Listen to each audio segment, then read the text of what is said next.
واقعہ بلقیس بیان کرنے سے پہلے یہ بتانا ضروری ہے کہ یہ جو بلقیس ہے اس کا ذکر قرآن میں سورۃ نمل میں اس واقعے کا ذکر موجود ہے۔ اس کا نام بعض روایات میں بلقمہ بھی لکھا گیا ہے، بلقمہ بنت عشرہ۔ مطلب یہ ہوا کہ اس کے والد کا نام عشرہ تھا اور اس کا اپنا نام بلقمہ تھا۔ بلقیس بھی اسی کا نام ہے، کیونکہ پرانے زمانے میں وہ جو بادشاہ ہوتے تھے وہ کئی ان کے لقب ہوتے تو بلقیس بھی اسی کو کہا جاتا ہے، بلقمہ بھی اسی کو کہا جاتا ہے۔ یہ یمن کے علاقے کی حکمران تھی اور بہت اس زمانے کی امیر ترین عورت تھی۔ تو اس واقعے کی تفصیل یہ ہے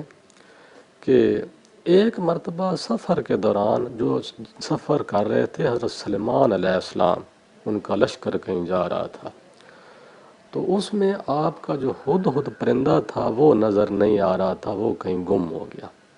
اصل میں ہدہد وہ ساتھ اس لیے رکھتے تھے، یا یہ بھی جب بھی وہ کہیں جاتے تھے تو یہ تو آپ کو پتہ ہوگا کہ پرندے بھی ان کے تابع تھے، جانور بھی، جنات بھی،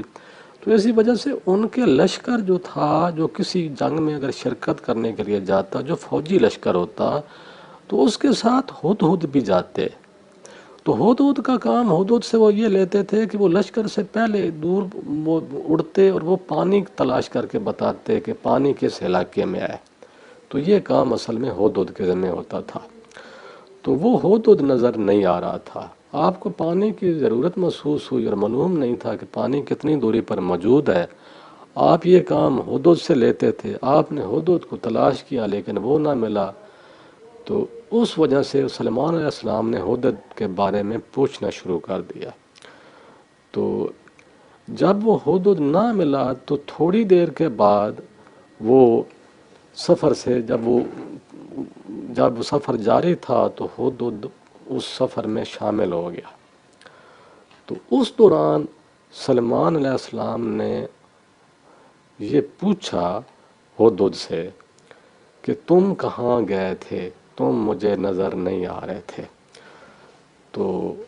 ہم سے دور تم کیوں ہو گئے، تم ہماری نظر سے اوجھل تھے۔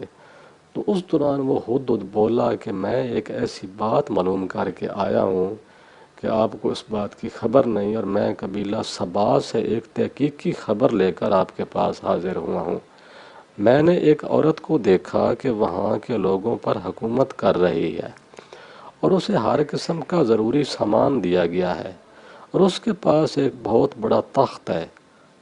اور میں نے اس عورت اور اس کی رعایا کو دیکھا کہ وہ خدا کو چھوڑ کر سورج کو سجدہ کرتے ہیں،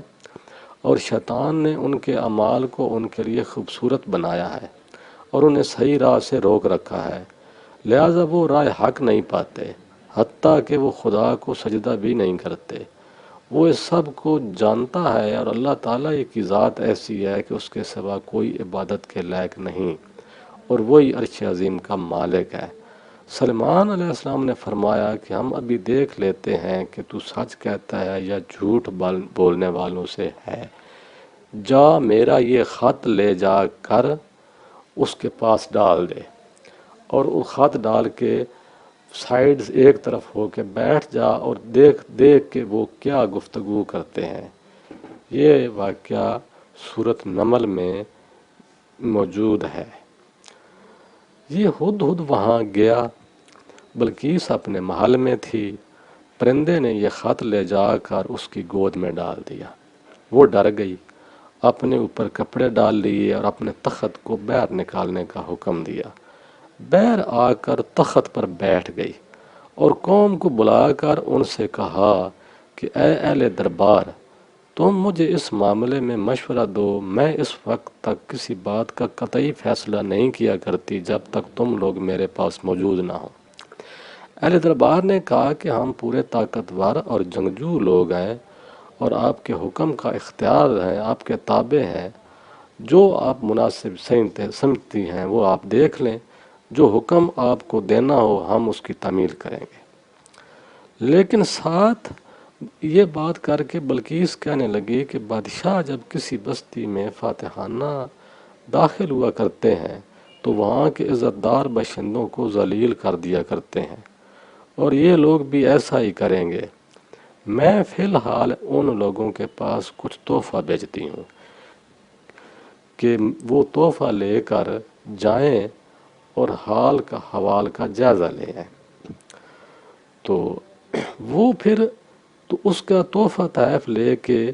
کچھ لوگ، کچھ سردار حضرت سلیمان علیہ السلام کے سامنے پہنچے، لیکن ان کے وہ تحفے حضرت سلیمان علیہ السلام نے قبول کرنے سے انکار کر دیا۔ سلیمان علیہ السلام نے فرمایا کہ میرے پاس اس کے زیادہ دولت ہے، اس سے بہتر تحفے طائف ہیں۔ اس کے بعد ابن عباس روایت کرتے ہیں کہ وہ جو بلقیس تھی اس کے پاس 1000 سردار تھا جو کہ یمن کے لوگ تھے، اور ہر سردار کے ماتحت بھی ہزاروں لوگ تھے۔ مطلب یہ ہوا کہ اس کی فوج بھی بہت بڑی فوج تھی بلقیس کی، اور وہ دنیا کی امیر ترین عورتوں، اس زمانے کی امیر ترین عورتوں میں تھی۔ تو بلقیس 300 سرداروں کو سلمان کی طرف جو ہے نا بلقیس نے بھیجا، 300 سرداروں کو۔ جب بلقیس نے جب یہ جائزہ لیا کہ یہ تو میرا کوئی تحفہ تحائف بھی قبول نہیں ہو رہا ہے، تو اس کے بعد بلقیس نے یہ فیصلہ کیا کہ میں خود جاتی ہوں سلمان علیہ السلام کے پاس۔ تو سلمان علیہ السلام باروب آدمی تھے، جب آپ سے کسی چیز کے بارے میں سوال نہ کیا جاتا تو آپ خود اس کے بارے میں نہ بولتے۔ ایک روز آپ گھر سے نکل کر تخت پر بیٹھے تھے تو سامنے سے دھول دکھائی دی۔ آپ نے پوچھا کہ یہ دھول کیسی ہے؟ حاضرین نے جواب دیا کہ اے اللہ کے رسول، ہمیں معلوم ہو رہا ہے کہ یہ بلقیس ہے اور ساتھ اس کا لشکر بھی ہے۔ اصل میں یہاں پر جو ہے نا وہ سلمان علیہ السلام پھر نے کہا تھا کہ اب یہ ہے کہ اگر وہ بلقیس اتنا قریب آ گئی ہے تو انہوں نے سلمان نے اپنے لشکروں کی طرف متوجہ ہو کے فرمایا کہ اے اہل دربار، کیا تم میں سے کوئی ایسا بھی ہے کہ اس سے پہلے کہ وہ لوگ میرے مطیع ہو کر میرے پاس آئیں بلقیس کا تخت میرے پاس لے آئے؟ جنات میں سے ایک کبھی ہیکل جن نے عرض کیا کہ میں اس تخت کو آپ کی خدمت میں اس محفل کے برخاست ہونے سے پہلے لے آ سکتا ہوں۔ سلمان علیہ السلام نے ادھر ادھر دیکھا تو لیکن اسی مجمع میں ایک اور بندہ بیٹھا تھا، اس نے کہا کہ میں یہ پلک جھپنے کے اندر ہی میں یہ تخت لا سکتا ہوں۔ لیکن اسی بات جاری تھی تو سلمان علیہ السلام نے آنکھ جھپکی تو تخت ان کے سامنے موجود تھا۔ تو اس موقع پر آپ نے فرمایا کہ یہ بھی میرے پروردگار کا ایک فضل ہے تاکہ وہ مجھے آزمائے کہ میں شکر کرتا ہوں یا ناشکری کرتا ہوں۔ یعنی شکر اس پر کہ اللہ تعالیٰ نے اتنی جلدی یہ تخت پہنچا دیا، اور ناشکری اس پر کہ یہ میرے قبضے میں آ گیا ہے اور اب اس کی وجہ سے نافرمانی تو نہیں کرتا۔ اب وہاں پر سلمان علیہ السلام نے یہ کیا کہ جو ہی وہ تخت وہاں پہنچا آپ کے سامنے تو آپ نے فوری طور پر اس میں تھوڑا بہت رد و بدل کر دیا اور بلقیس کے لیے وہاں سامنے رکھ دیا تاکہ آپ پر وہ بیٹھ جائے۔ جب وہ بلقیس آئی تو سلمان علیہ السلام کے سامنے بیٹھ گئی اور اس سے کہا گیا کہ جو سنا ہے کہ تمہارے پاس بھی ایک تخت ہے۔ اس نے کہا کہ ہاں ہے۔ تو سلمان علیہ السلام نے فرمایا کہ تیرا تخت ہی ایسا ہی ہے۔ اس نے اس تخت کو دیکھا اور کہا گویا بالکل ہو بہو ایسا ہی ہے۔ پھر کہنے لگی کہ میں اپنے تخت کو تو کئی قلعوں کے اندر چھوڑ کر آئی ہوں اور ان قلعوں کے اندر بہت بڑی فوج ان کو گھیرے ہوئے ہے، تو سلمان اس تخت کو کیسے لے آئے؟ میں اب آپ سے چند سوالات کرتی ہوں۔ تو اس دوران پھر بلقیس کا اور سلمان کا تھوڑا بہت مکالمہ ہوا۔ اس مکالمے میں جو راوی کہتے ہیں وہ کہتے ہیں کہ پہلا سوال جو بلقیس نے پوچھا تھا سلمان علیہ السلام سے وہ یہ تھا کہ بلقیس نے پوچھا کہ مجھے ایسے پانی کے بارے میں بتاؤ جو نہ آسمان میں ہے اور نہ زمین میں، جب کہ اگر اس کے نیچے برتن رکھا جائے تو برتن بھر جائے۔ تو سلمان علیہ السلام نے جب یہ سوال سنا تو آپ کے مجمع میں سے کسی جن نے آپ کو بتایا کہ یہ جو پانی پوچھ رہی ہے یہ پانی گھوڑے کا پسینہ ہے، کہ گھوڑا جب تیز دوڑتا ہے گرمیوں میں تو اس کو اتنا پسینہ آتا ہے کہ اگر اس کے نیچے برتن رکھ دیا جائے تو برتن بھرا جا سکتا ہے۔ تو مطلب یہ ہے کہ وہ بارش پانی کا تو نہیں ہوا، نہ زمین کا ہوا۔ تو آپ نے فرمایا یہ ہاں واقعہ بات ٹھیک ہے۔ تو یہ سن کر سلمان نے بلقیس سے کہا کہ اس بہتے ہوئے پانی سے مراد گھوڑے کا پسینہ ہے۔ بلقیس بولی آپ نے سچ کہا۔ پھر اس نے کہا کہ مجھے بتاؤ کہ اللہ کا رنگ کون سا ہے۔ تو اس سوال کا سلمان علیہ السلام نے جواب نہیں دیا۔ بہرحال جی آپ نے اس کو بلقیس کے ساتھ جو مکالمہ کیا اس میں بلقیس جو ہے وہ مطمئن ہو گئی اور وہ ایمان لے آئی، اور وہ یہیں پر سلمان علیہ السلام کے ساتھ کچھ عرصہ رہنے لگی، اور ملکہ بلقیس نے اس سلمان علیہ السلام سے نکاح کرنے کا بھی ارادہ کر لیا۔ لیکن یہاں میں یہ واضح کر دوں کہ کچھ راوی اس کا ذکر نہیں کرتے، لیکن ہوا یہ تھا کہ بلقیس نے سلمان علیہ السلام سے نکاح کرنے کا ارادہ کر لیا تھا، بلکہ بلقیس نے خود کہا تھا۔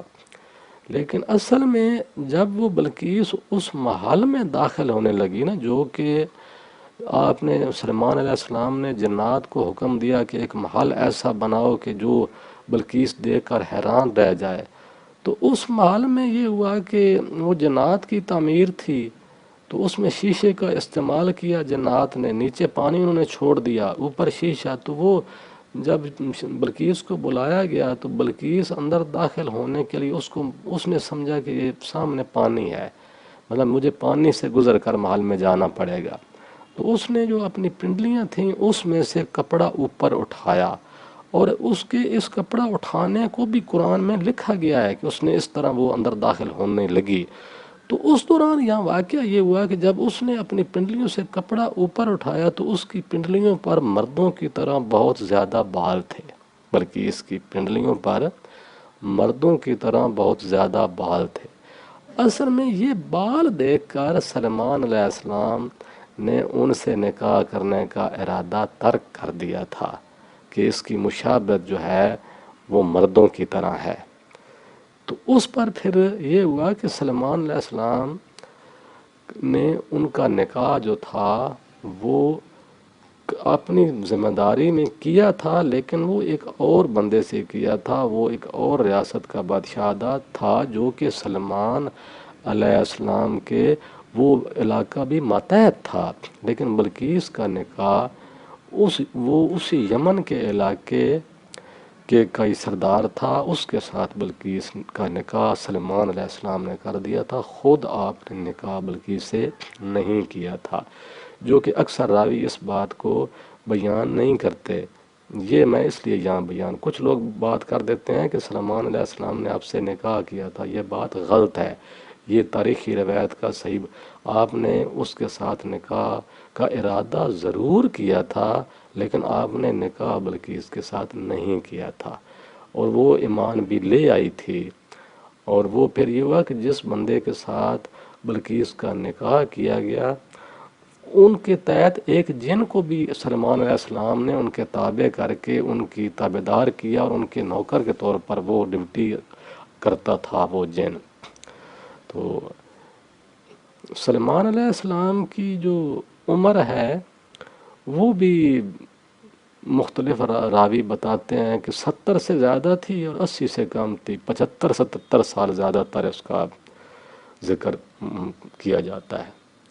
تو یہ تھا اصل میں واقعہ بلقیس، جو کہ کچھ اختصار کے ساتھ میں نے آپ کو بیان کیا ہے۔ اور وہ جس بندے نے وہ تخت اس کا لایا تھا، وہ قرآن میں اس کا نام تو نہیں لکھا گیا، قرآن میں تو صرف یہی کہا گیا ہے کہ اس محفل میں ایک بندہ بیٹھا تھا جس نے یہ کہا کہ میں آپ کی پلک جھپکنے سے پہلے یہ لا سکتا ہوں۔ لیکن اور کچھ روایات ہیں، کیونکہ تورات میں بھی اس کا کچھ ذکر انجیل میں بھی ملتا ہے اس کا واقعہ کا، تو وہاں پر